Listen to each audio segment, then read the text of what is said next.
Баршаңызға қайырлы күн. Бүгінгі ас мәзірінде өте оңай, өте дәмді және жылдам дайындалатын тамақ. Барлығын араластырып, пешке сала салатын тамақ 30 минутта пісіп шығады. Ленивые голубцы. Мен бүгін шағын етіп дайындаймын. Мына жерде менде 300 грамм тартылған ет. Оған майда етіп туралған пиязымызды қосамыз. Біздің жартылай піскен күрішімізді қосамыз. 10 минуттай қайнатып алдым. Тұзды суда. Біздің өте ұсақ етіп туралған Пекин қырыққабатын қосамыз.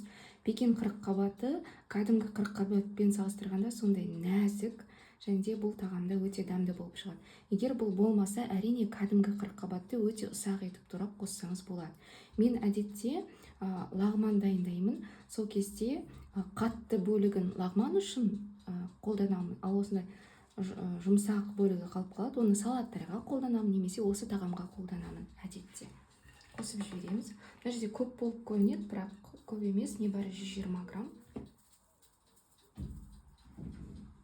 Шамамен 1,5 шай қасықтай. 1 шай қасықтай қара бұрыш қосамын. Енді бір жұмыртқамызды қосып жібереміз. Және де мұқият араластырамыз.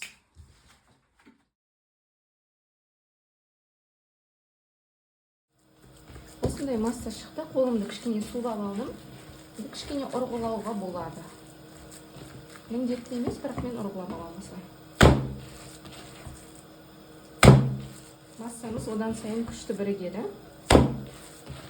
Шашылып қалмайды.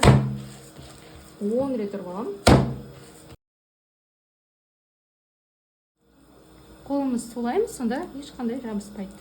Осылай орташа менің өзімнің алақаныма сиятындай етіп жасаймын.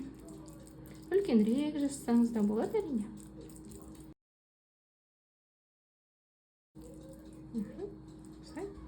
Орналастырамыз. Құрамда күріш, жұмыртқа, голубцаларымыздың шашылып қалмауына әсер етеді. Қабат ол біздің голубцаларымызды сочный етеді. Соус дайындаймыз. Соусымыз өте қарапайым. Барлық үйден табылатын құрам. Мына жерде менде 2 ас қасықтай қаймақ. Көбірек қоссаңыз да болады. Мен әдетте 2 ас қасық қосамын. Бір рецепттен көрдім, қаймақ орнына творожный сыр қосады екен. Сол кезде жаңағы ресторандағыдай болып шығады. Және де сондай 1 ас қасық толтырып, томат пастасын қосамын. Мұқият араластырамыз. Мына жерде шамамен 150 мл су.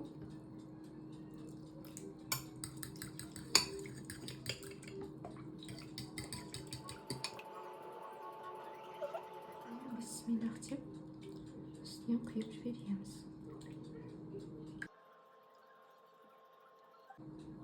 Кішкене азырақ болып қалды. Тағы кішкене су қосамын. Толықтай батып тұруы міндетті емес.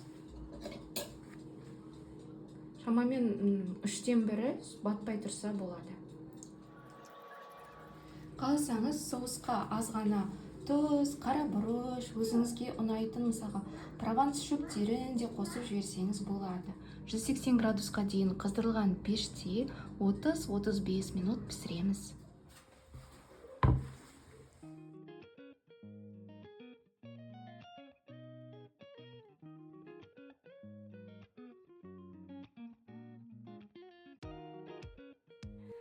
Осындай тағам шықты. Мен әдетте ешқандай гарнир дайындамаймын.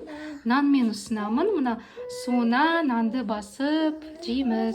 Және де мұның құрамында күріш болғандықтан менің ойымша бұл тамақ гарнир қажет етпейді. Әрине безбесімен ұсынсаңыз болады, немесе макаронмен ұсынсаңыз болады, және тағы да басқа. Рецепт ұнайды деген сенімдемін. Дайындап көріңіздер.